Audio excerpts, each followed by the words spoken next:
a Primeira Guerra Mundial. A Primeira Guerra Mundial, gente, ela é um dos eventos, assim, né, que praticamente começam o século XX. Um historiador inglês chamado Eric Hobsbawm, ele diz, né, que o século XX começou, de fato, com a Primeira Guerra Mundial, né, em 1914. E o século XX se encerrou com o colapso da União Soviética, nos anos 90. Então, Eric Hobsbawm, ele fala que o século XX ele foi uma era curta, né? Foi um século curto. Ele começou, portanto, em 1914 e terminou em 1990. Ele chama, né, esse período de a Era dos Extremos. E faz sentido, né? Porque é uma era de polarização política, polarização ideológica, é também um período, né, de guerras com um grande número de mortos. Tanto a Primeira quanto a Segunda Guerra Mundial, elas tiveram uma alta mortandade, e quando todo mundo dizia, poxa, agora chegou de guerra, o período do pós-Segunda Guerra Mundial também foi um período extremamente violento. Bom, a era, né, da guerra total, como ficou conhecida o século XX, como ficou, né, conhecido o século dos extremos, ela é fruto, né, talvez de uma tecnologia para matar nunca vista antes na história. E o que eu chamo a atenção de vocês sobre a Primeira Guerra Mundial, e que o pessoal do vestibular gosta muito de perguntar, são as causas, os fatores da Primeira Guerra Mundial. Os fatores, né, ou causas da Primeira Guerra Mundial. A gente vai aqui contando, né, explicando, e eu vou pontuando com vocês esses fatores, essas causas. Causas da Primeira Guerra Mundial. O primeiro fator que a gente chama a atenção é a corrida imperialista. O que é o imperialismo mesmo? Fazendo aqui uma síntese, caso você não tenha assistido. O imperialismo, ele foi a corrida das potências europeias por mercados consumidores e matérias-primas pelo mundo. Ou seja, no século XIX, no período da Segunda Revolução Industrial, havia uma corrida entre os países europeus para ver quem conquistava mais mercados. Esses mercados na África, na Ásia, na Oceania, na América Latina, eram locais fornecedores de matéria-primas, vamos pensar assim, o Brasil, né, do século XIX para o século XX, fornecendo látex para fazer borracha, para fazer pneu, para a indústria automobilística nascente. Tanto que isso quase deu uma treta e tanto, né, que é a chamada questão acreana. Sim, Acre, você acredita? Sim, existe, né? O Acre, inclusive na época ainda pertencia à Bolívia, o governo brasileiro teve que fazer a ocupação militar do Acre, porque tinha até os Estados Unidos se metendo na região, porque foi feita uma concessão pelo governo boliviano. Então, essa questão tensa, né, que era as disputas por matérias-primas pelo mundo.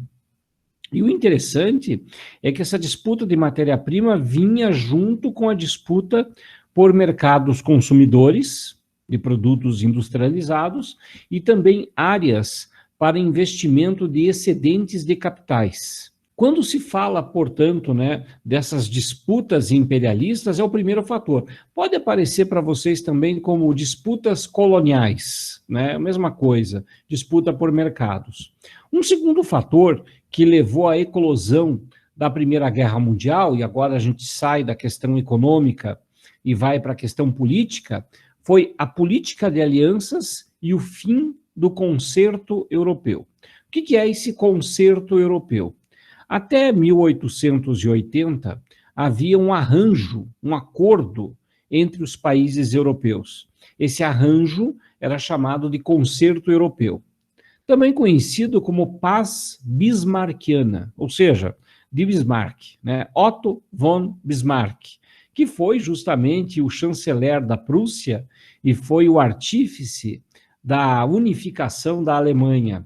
A chamada Paz Bismarckiana foi um período de relativa paz, porque as guerras eram previstas.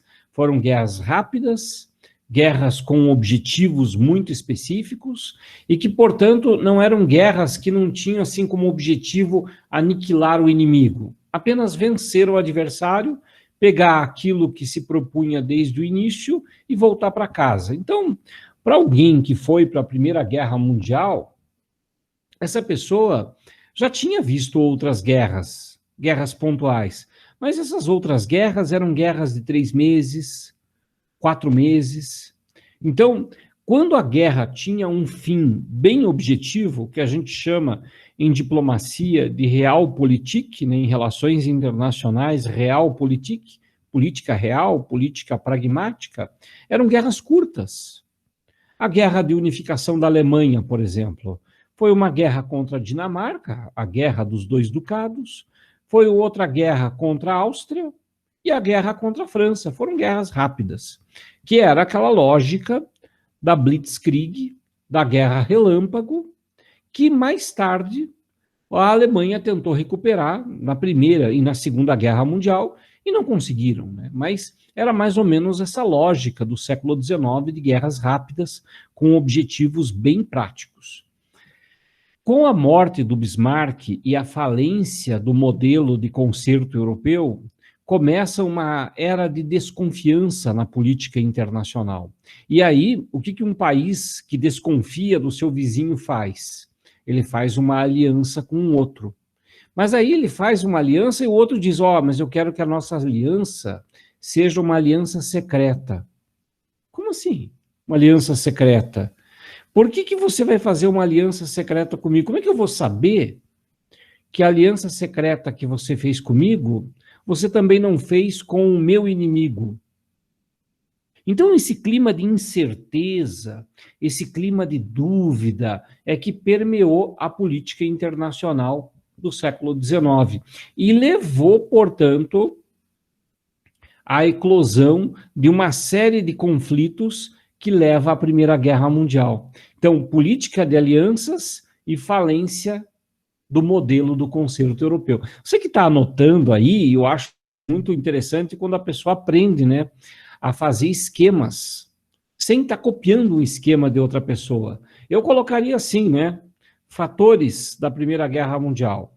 1, disputas imperialistas. 2, política de alianças secretas e falência do concerto europeu. Veja, foi uma causa, um fator econômico e um fator político. Se você não estiver fazendo isso agora, essa anotação agora, nem se preocupe. Por quê? Porque depois tem a aula gravada aí e depois eu vou passar um esquema pronto para vocês. Mas quando você aprende a construir o teu próprio durante a aula, nossa, gente, fica genial. Você é capaz de escrever textos e textos bem organizados sobre a Primeira Guerra Mundial e quaisquer outro tema, beleza? Segundo fator foi um fator político, né? Foi a questão da falência do sistema de concerto europeu e política de alianças secretas. Foi nessa ocasião, inclusive, que surgiram as duas alianças. A Tríplice Aliança, que surgiu em 1882, caramba, a guerra só estourou em 1914. E a Tríplice Aliança, que era composta por Alemanha, Áustria, inicialmente a Itália e depois Império Turco Otomano, já estava formada desde 1882. É curioso a gente pensar que a Tríplice Aliança, no início, era formada por Itália e Alemanha, junto com a Áustria. Por quê? Porque eram nações que tinham recentemente se unificado, portanto, saíram atrasadas na corrida por colônias, na corrida imperialista, e isso causou, portanto, né, esse desconforto na Europa, em que a Itália e a Alemanha queriam pegar mais colônias, especialmente colônias que pertenciam à França. A Inglaterra tinha um poder inquestionável, e a França era a número 2. A Alemanha se ressentia disso.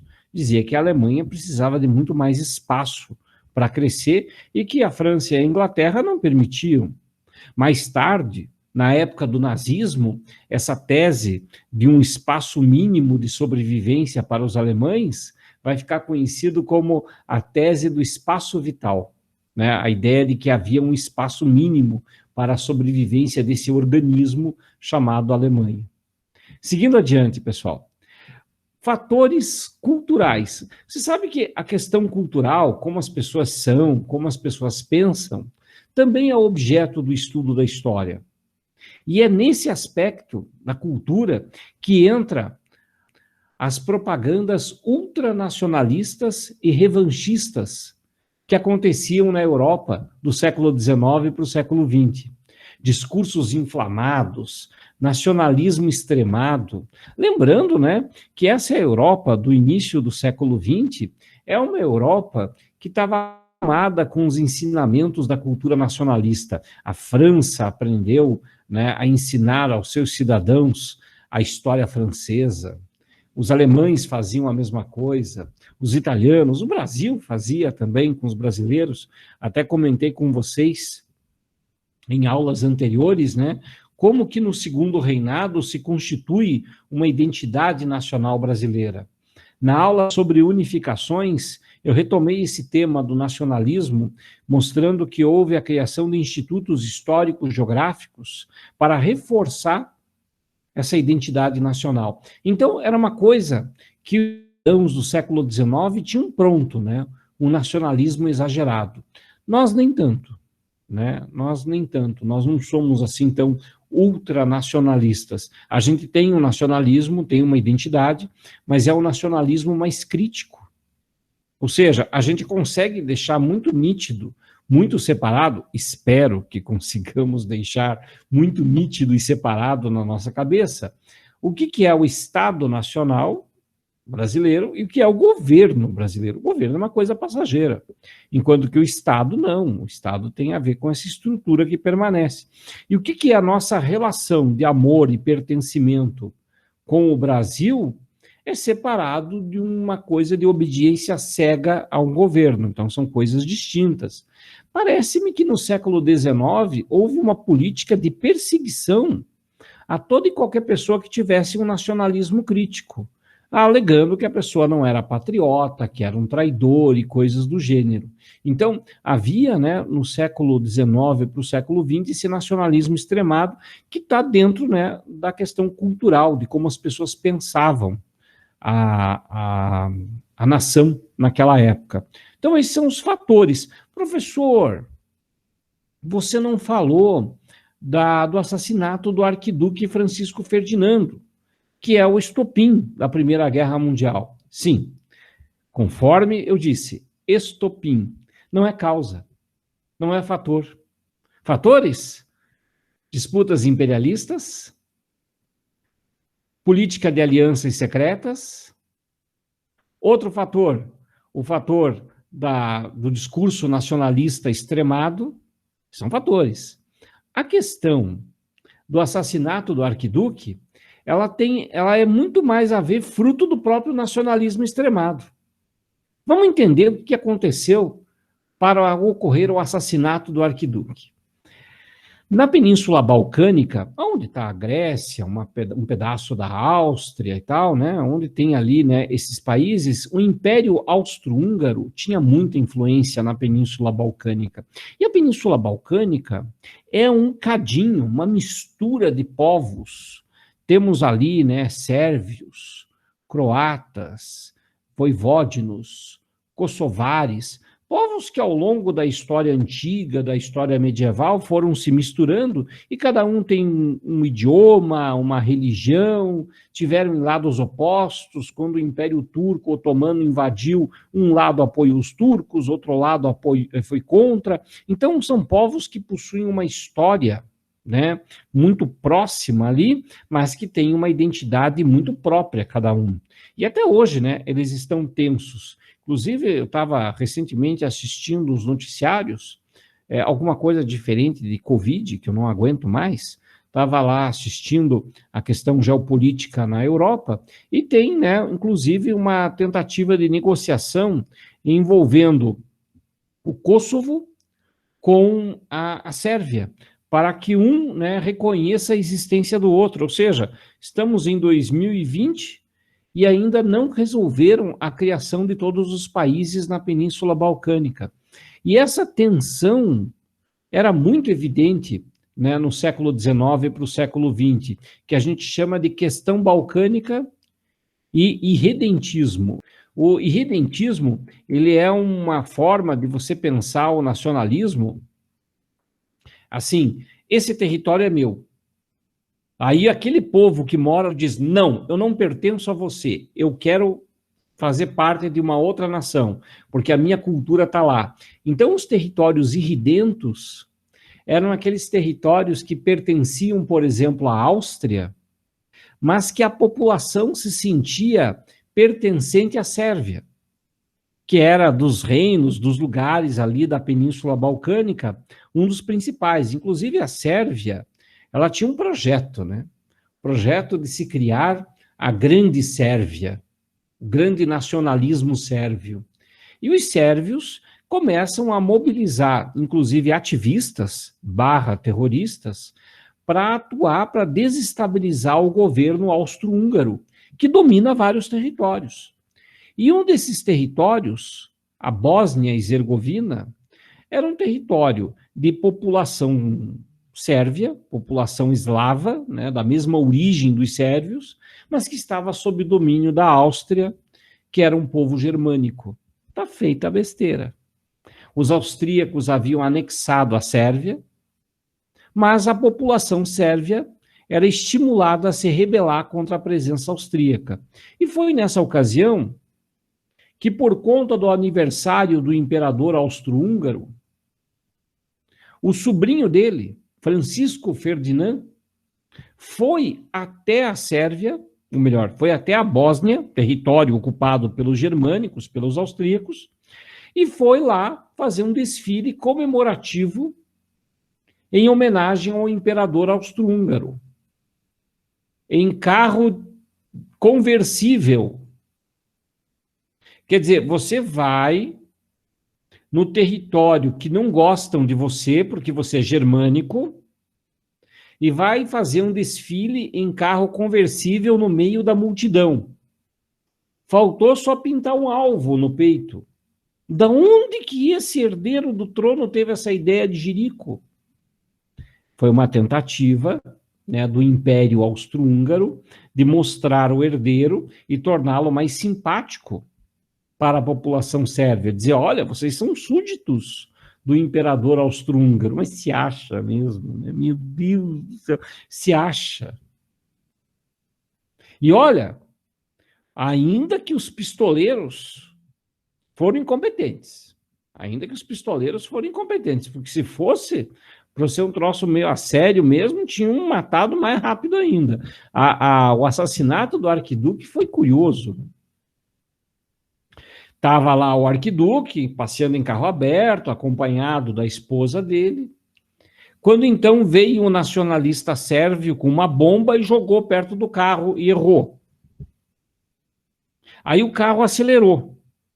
Quando o carro acelera para fugir, para voltar de retorno para o hotel, o chofer erra a rua e entra bem na rua onde os terroristas barra ativistas estavam lá reunidos se lamentando pela oportunidade perdida. Nisso, um dos ativistas, né, que era o Gravilo Príncipe, Gabriel Príncipe, viu o carro, né, do herdeiro se aproximando e disparou contra o casal e matou o arquiduque e sua esposa. Imagina só as desconfianças que pairaram, né, sobre o chofer. Por que você pegou aquela rua, né? É muita sorte barra azar, com certeza. E foi aí, justamente nessas intrigas, que tem uma série da Netflix, que, se eu não me engano, chama-se Sarajevo, que é o nome da cidade onde aconteceu tudo isso, né? Sarajevo, da Bósnia, que conta, né, esse clima de desconfiança e tal, que girou em torno da morte do arquiduque. Com o assassinato do arquiduque, a Áustria exige que a Sérvia apresente todos os outros envolvidos no planejamento e na execução do atentado. Por quê? Porque os sérvios conseguem, né, esconder e tal, dizer, não, os caras agiram de forma independente, mas é que alguns dos envolvidos, entre eles o Gravilo Príncipe, não conseguiu se matar. A cápsula de cianeto estava vencida, comprou em promoção de farmácia. E aí ele não consegue se matar, ele é capturado. Provavelmente foi torturado e disse que era sérvio, disse quem eram os outros envolvidos. Pesão novo, 21, 22 anos.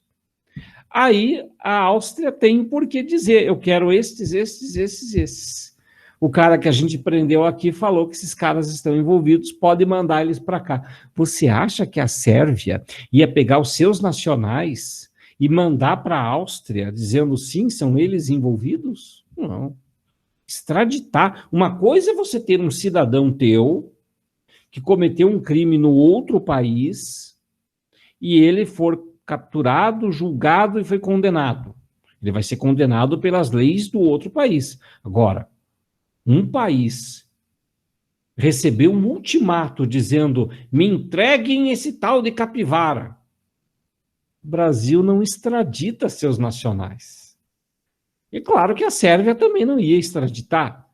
Assim, o ultimato venceu e no dia seguinte, a Áustria declarou guerra à Sérvia por conta de não ter entregue os envolvidos no atentado. Eu vou te dizer uma coisa, a Sérvia também não ia entregar, também estava afim de ver a guerra e parecia assim um frenesi na época.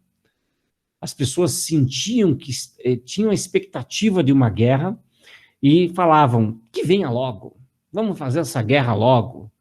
Bom, a guerra começa, né, em junho, né, 28 de junho, mataram o arquiduque. No dia 28 de julho, começou a Primeira Guerra Mundial. Em agosto, nós atacamos. Setembro e outubro, vencemos. Em novembro, acordos de rendição. Em dezembro, estamos em casa para o Natal.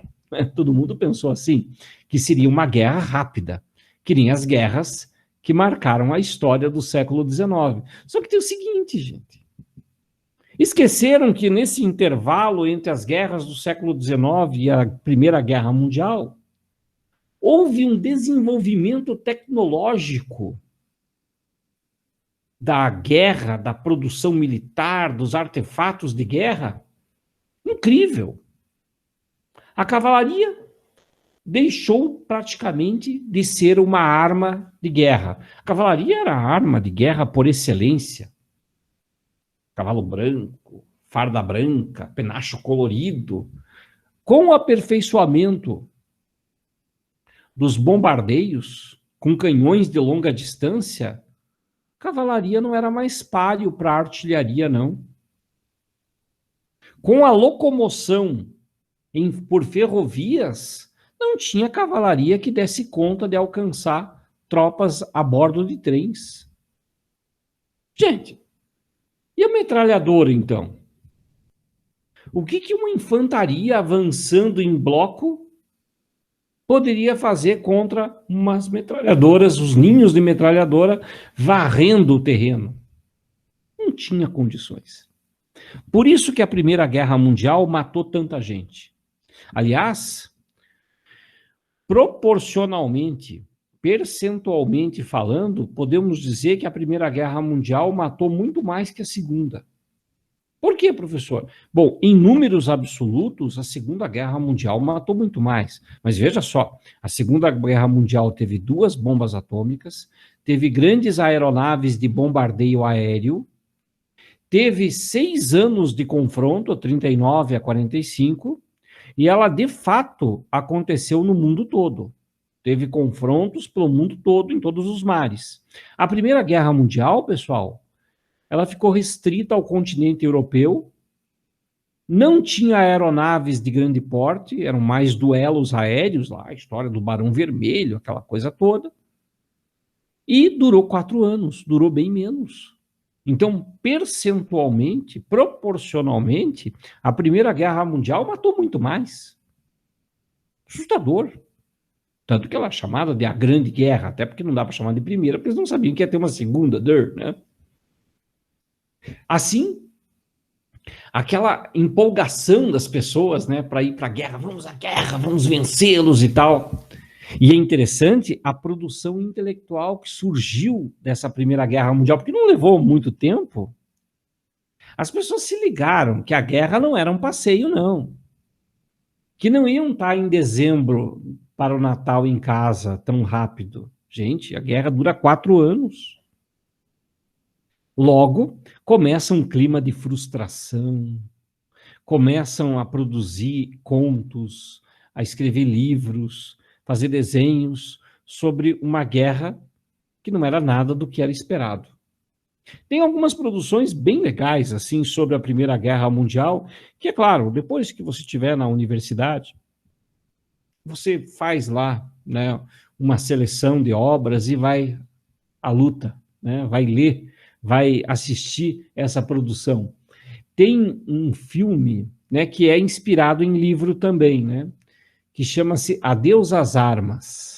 É, na verdade, a história do Ernest Hemingway, né, que serviu na Primeira Guerra Mundial, e em Adeus às Armas ele faz um relato, né, da desgraça que é a Primeira Guerra Mundial, bem diferente daquele discurso entusiasta que a política dos países europeus tanto incentivava.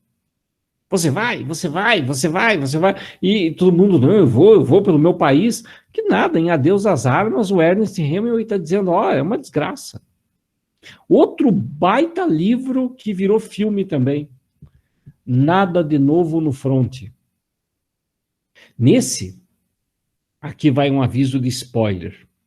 Nesse, os caras do escritório vão todos se apresentar para a guerra, e o único que não queria ir é o único que volta.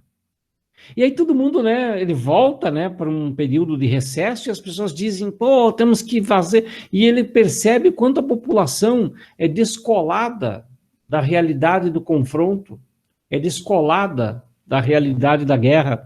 Então ele fala, nossa, estão totalmente pirando. E ele faz uma crítica severa a esse discurso, né, de que a guerra tem que acontecer e tal. E tem muitos outros, né, tem relatos assim assustadores e tal. E é interessante, como o século XX foi uma era de muitos confrontos, de muitas guerras, essas obras foram publicadas e republicadas, foram adaptadas para o cinema, depois foram feitas releituras, tem muita coisa boa sobre isso. Bom, ali o Gabriel, ele sugeriu ali o jogo Valiant Heart, é um bom material para estudar a Primeira Guerra. Gabriel, vou te contar uma coisa, não sei nem como é que eu começo. Eu não jogo nada no computador. Aliás, eu acho que nem joguei na minha vida. E não é por falta de oportunidade, não. Simplesmente não tomei gosto, né? Nunca tomei gosto por jogos de computador. Ele é online? É da Steam? Pergunta o Lurian. Eu sei o que significa Steam, tá? Porque eu tenho um jogador. Tudo que eu não joguei na minha vida, o meu filho joga, né? Eu vou perguntar se ele conhece o Valiant Heart.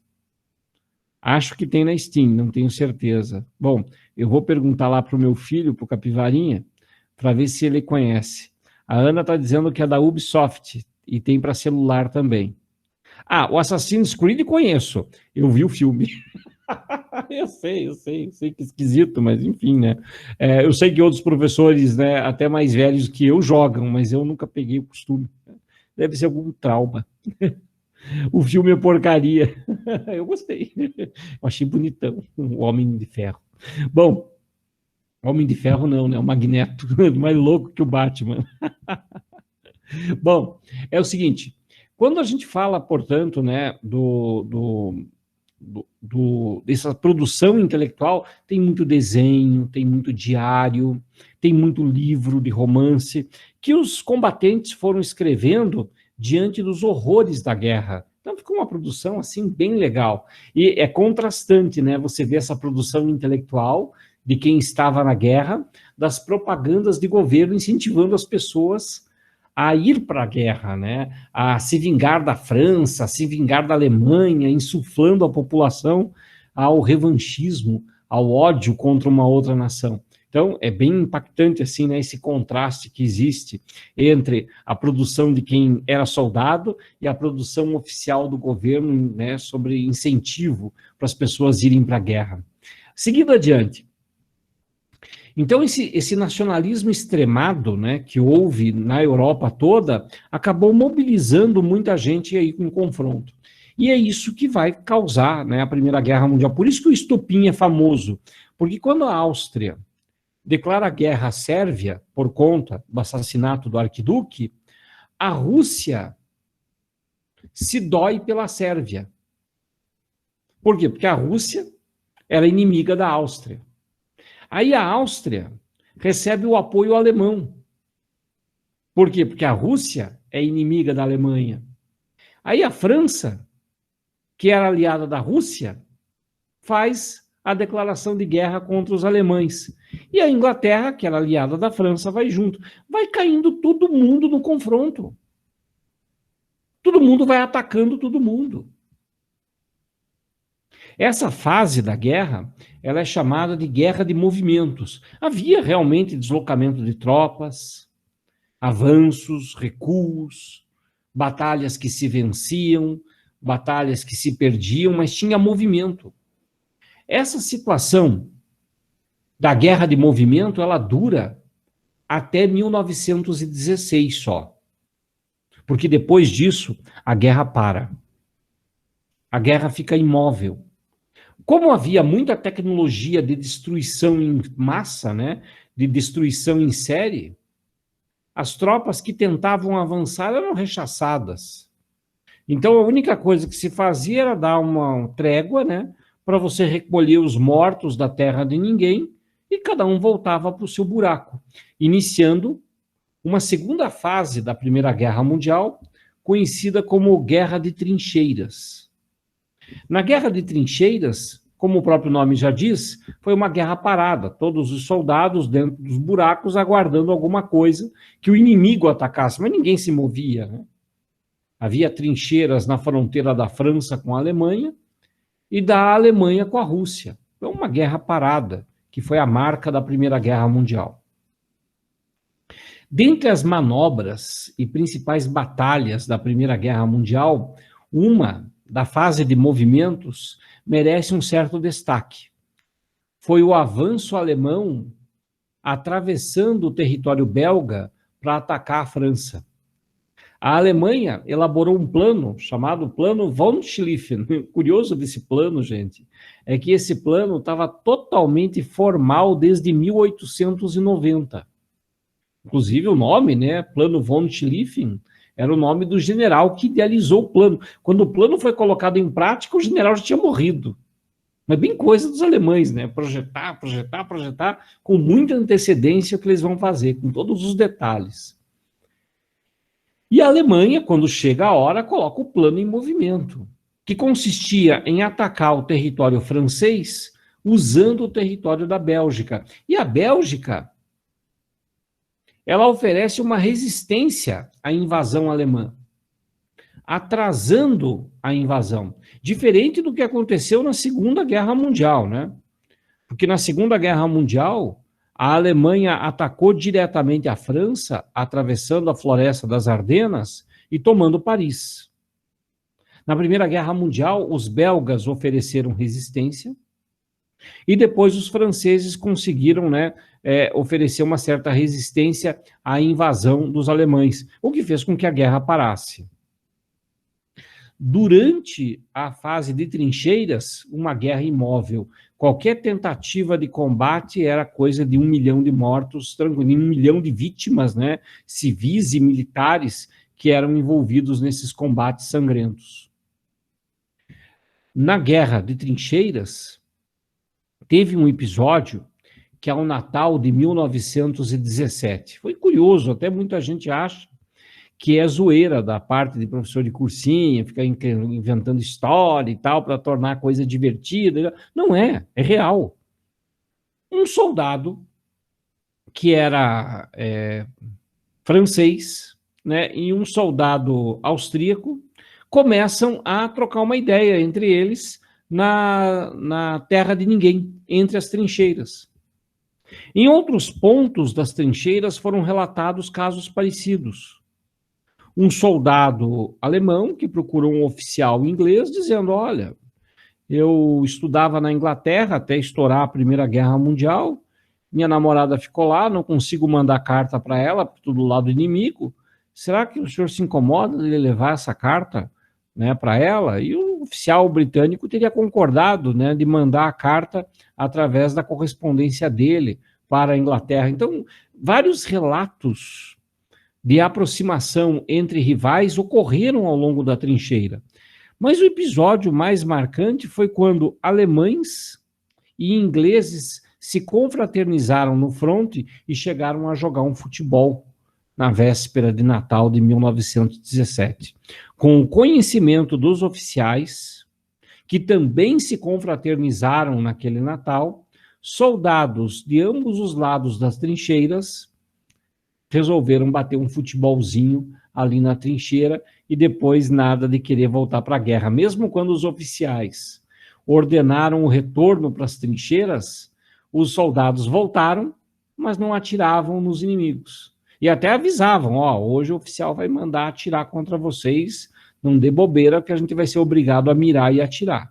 Então havia assim, né, meio que um acordo, ó, ninguém vai atirar em ninguém. Claro que isso não durou muito tempo, né, porque os oficiais começaram a punir os soldados que insistiam em fazer esse boicote e principalmente os snipers, que tinham uma guerra própria, continuavam fazendo, né, o trabalho deles, continuaram matando durante todo o período. Então, esses eventos, né, que foram guardados em segredo, imagine, só foi descoberto esses eventos em 1927. Já tinha quase 10 anos que a guerra tinha acabado, quando então foram revelados os arquivos que houve, né, até gente que teve que ser executada porque estava comandando rebelião de soldados contra a continuidade da guerra. Queriam encerrar a guerra sem vencedores, sem vencido, e volta todo mundo para casa. Então, a Primeira Guerra Mundial, ela tem essas duas fases, uma fase de movimentos e uma fase de trincheiras. E quase que a guerra termina sem vencedor. E é isso justamente que provoca a entrada de novos participantes na guerra, em especial dos Estados Unidos. Em 1917, ocorre a entrada dos norte-americanos na Primeira Guerra Mundial. A entrada deles oficial, né, oficialmente, é porque afundaram embarcações norte-americanas no Atlântico, mas também queriam o quê? Tá vendendo comida para o meu inimigo, é meu inimigo também. Foram bombardeados, foram torpedeadas embarcações norte-americanas no Atlântico, e essa é a motivação para a entrada dos Estados Unidos na Primeira Guerra Mundial. Mas tem um aspecto, né, que é bem pragmático, bem simples e bem racional.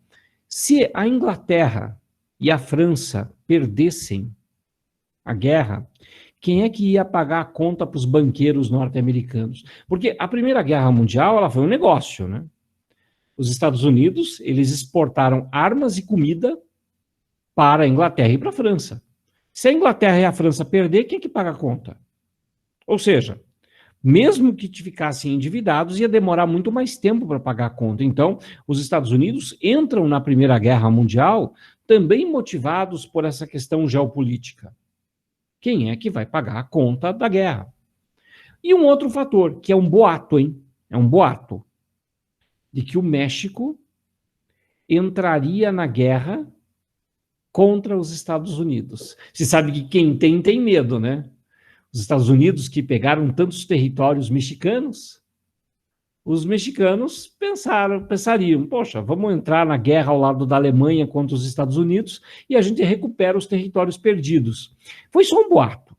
Realmente houve um convite da Alemanha para o México, mas o México não aceitou. Mas foi o suficiente para rolar um boato nos Estados Unidos que o México iria ajudar a Alemanha a vencer os Estados Unidos. E isso também foi, né, utilizado como propaganda pró-participação dos Estados Unidos na Primeira Guerra Mundial. Os Estados Unidos tinham uma política mais isolacionista, né?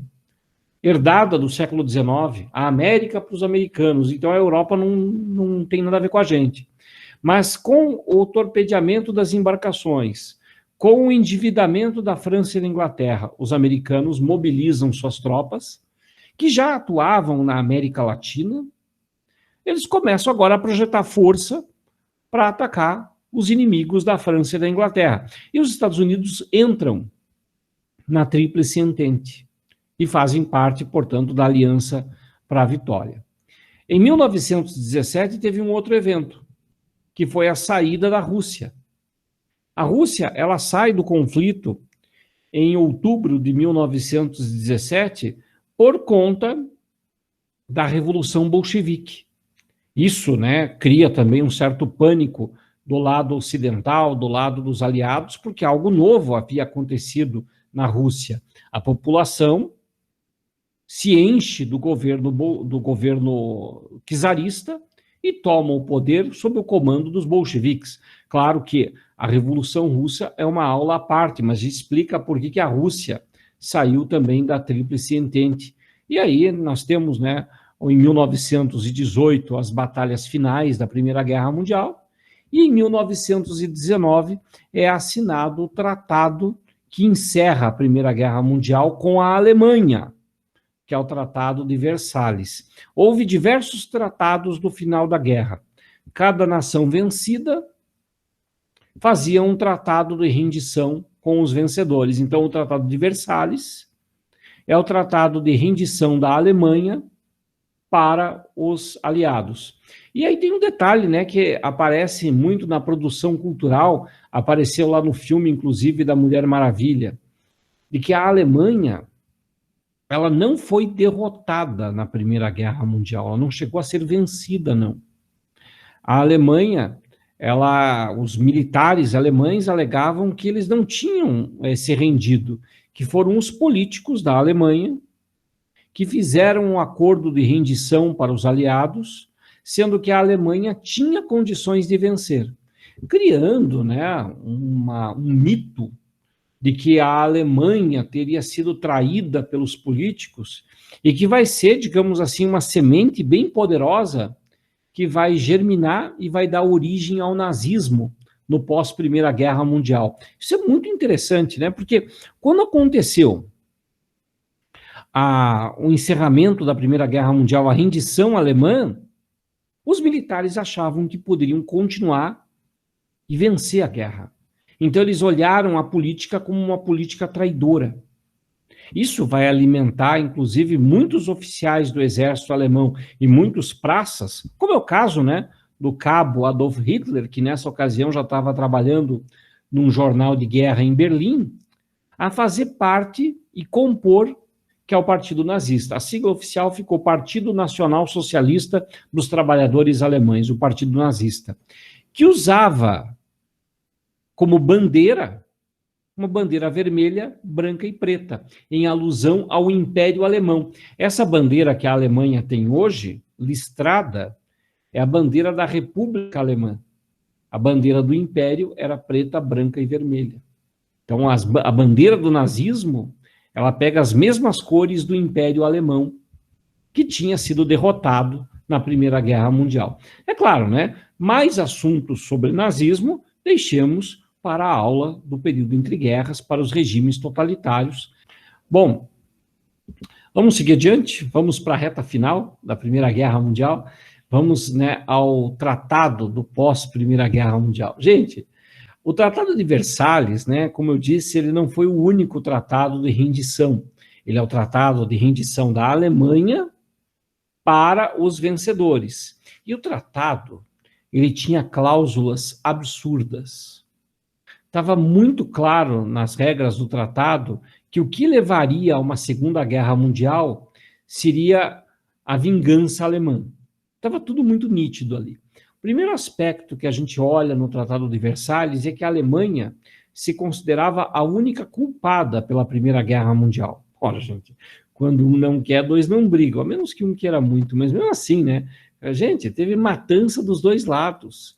E a Alemanha, como única culpada, tinha que pagar as despesas de guerra para os vencedores. Uma dívida enorme, que ia causar uma crise, né, dentro da Alemanha também enorme. Outra cláusula do Tratado de Versalhes é que territórios que tinham sido conquistados pela Alemanha na Guerra Franco-Prussiana tinham que ser devolvidos para os franceses. Eram os territórios da Alsácia e da Lorena. esses territórios eram territórios ricos em carvão. Lembra que eu falei dos fatores da Primeira Guerra Mundial e comentei com vocês que era uma disputa por territórios estratégicos, territórios que tivessem matéria-prima abundante? Pois é, não eram só na África, na Ásia, na Oceania que tinha territórios assim. Na fronteira da França com a Alemanha, tinha também a Alsácia e a Lorena, que foram devolvidos para a França. Também foi realizado esse tratado dentro do Palácio de Versalhes, o que foi, de certa forma, assim, né, uma resposta para os alemães. Os alemães, quando venceram a França em 1870, na Guerra Franco-Prussiana, o Kaiser alemão, o Kaiser Guilherme, foi coroado dentro do Palácio de Versalhes, um lugar que era para a coroação dos reis franceses. Então foi uma coisa humilhante. Quando a França venceu a Alemanha na Primeira Guerra Mundial, fez questão que o local da rendição fosse também o Palácio de Versalhes, onde a Alemanha ia assinar, portanto, o seu tratado de rendição, extremamente humilhante. Inclusive, pelas normas desse tratado, a Alemanha não poderia ter mais um exército numeroso, não. Redução dos quadros militares, entrega de aeronaves e embarcações de guerra, entrega de outros tipos de armamento, a ponto de muitos comandantes, muitos generais alemães destruírem as próprias embarcações, afundarem os próprios navios, porque não queriam entregar para os inimigos. Também, de acordo com as regras do Tratado de Versalhes, a Alemanha, né, obrigada a pagar indenizações em dinheiro, também tinha que conceder para a França o território do Sarre. O território do Sarre, ele foi concedido aos franceses temporariamente, como indenização. Também era um território rico em carvão. Então aí você já começa a perceber, né, como que a Alemanha vai ter um tratado muito humilhante e que o governo que assinasse isso estava assinando, né, a própria crise, porque o governo da República Alemã, que assumiu após a renúncia do Kaiser Guilherme, a monarquia é encerrada com o final da Primeira Guerra Mundial, o Kaiser da Alemanha falou, isso aí eu não assino, e ele mesmo, né, se recusou a continuar no governo. E aí é proclamada a República, que sempre vai ser acusada de ser um governo traidor contra os interesses do Império Alemão, com esse monte de monarquista, desses quadros de oficiais e soldados, que ressentidos da derrota na Primeira Guerra Mundial, vão querer uma vingança, né? Está ali, né, a origem do nazismo. Consequências da Primeira Guerra Mundial. Bom, primeira consequência é o surgimento de novos países. Com a derrota da Alemanha, uma parte do território da Prússia Oriental se transformou em Polônia. Óbvio, né? Já existia ali um povo polonês, com um idioma, com uma história, mas eles eram dominados pelos alemães. Com o término da Primeira Guerra Mundial, a Polônia virou um país. Outros territórios que também viraram países foram a Letônia, a Estônia e a Lituânia. Elas eram partes do Império Russo. Mas como a Rússia pediu para sair da Primeira Guerra Mundial após os eventos da Revolução Bolchevique, a Letônia, a Estônia e a Lituânia foram entregues para a Alemanha como indenização russa. Como a Alemanha perdeu a Primeira Guerra Mundial, a Letônia, a Estônia e a Lituânia, chamadas repúblicas bálticas, tornaram-se independentes. Mas não vá se folgar, não. Logo, logo a União Soviética vai conquistá-las de volta. Também nós temos o surgimento lá na Península Balcânica de outros países que foram surgindo. Inclusive, né, é criada, né, uma união dos povos eslavos do sul, a Iugoslávia. É criada também o território da Ucrânia, da Romênia, enfim, né, vão organizando ali os países do leste europeu que outrora pertenciam aos perdedores da Primeira Guerra Mundial. O Império Turco-Otomano perdeu o Oriente Médio, que passou a ser território francês e inglês.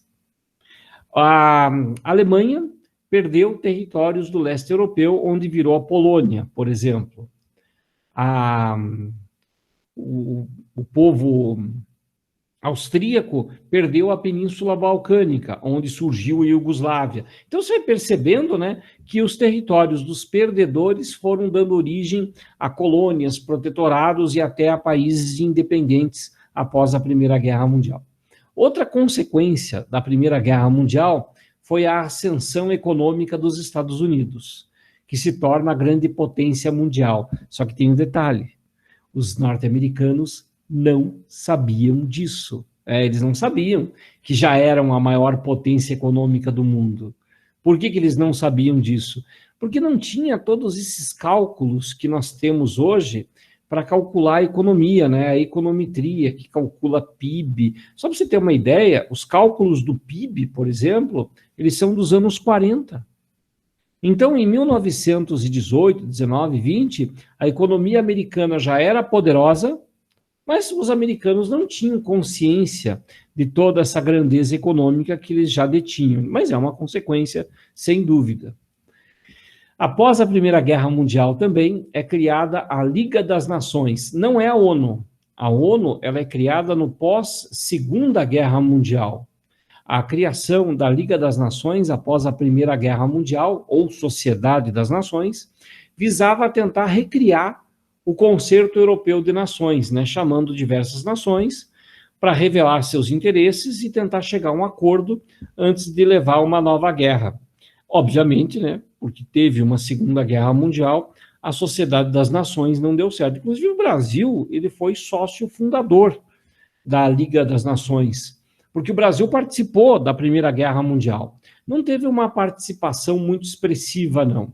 O Brasil participou nos campos da Itália, assim como também aconteceu na Segunda Guerra Mundial, com médicos e enfermeiras, e no aspecto militar, a Marinha do Brasil fez um patrulhamento no Atlântico, tanto que teve lá um incidente perto do Estreito de Gibraltar, quando a Marinha brasileira abriu fogo contra um cardume de toninhas, né, que eram foquinhas, né, dispararam contra os bichinhos, achando que pudesse ser um submarino alemão, enfim, né, aí virou piada, né, porque ela atirou, já aquele monte de se mandando, fugindo para toda parte, né, porque atiraram nelas, coitadinhas. Mas, enfim, o Brasil participa da Primeira Guerra Mundial, é a única nação da América Latina que participou das duas guerras mundiais, né, o Brasil vai começar a tentar crescer diplomaticamente. O Brasil, inclusive, vai pleitear ser presidente da Liga das Nações, coisa que será deixado de lado, até membros mais recentes, como a Espanha, ganhavam conselhos, assentos no Conselho de Segurança.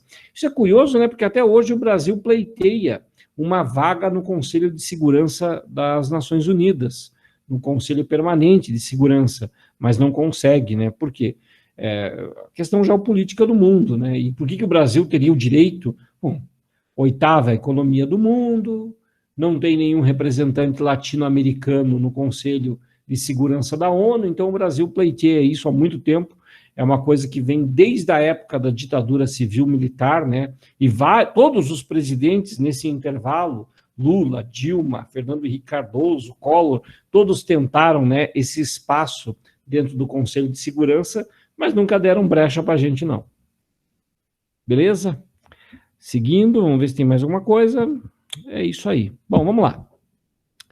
Quando nós falamos, portanto, né, dessas consequências da Primeira Guerra Mundial, então nós temos os Estados Unidos como grande potência, embora não soubessem, nós temos a Alemanha derrotada com o surgimento do nazismo, o Partido Nazista é fundado já em 1919, nós temos também a criação de novos países e a Liga das Nações, que, fracassada, não vai conseguir impedir um novo confronto mundial.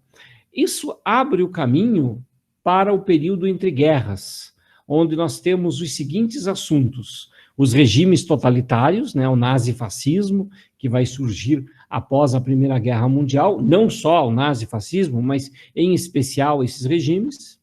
Surge também uma experiência nova, que é o bolchevismo na Rússia, que vai ser tema também da nossa próxima aula, e temos os efeitos catastróficos da crise econômica de 1929, que foi de 1926, 27, 28, 29, 30, 31, 32, vai até quase a Segunda Guerra Mundial, o período de crise econômica de 1929. A gente chama de 29 porque é aquela data simbólica, que foi a quebra da Bolsa de Valores de Nova York. Beleza?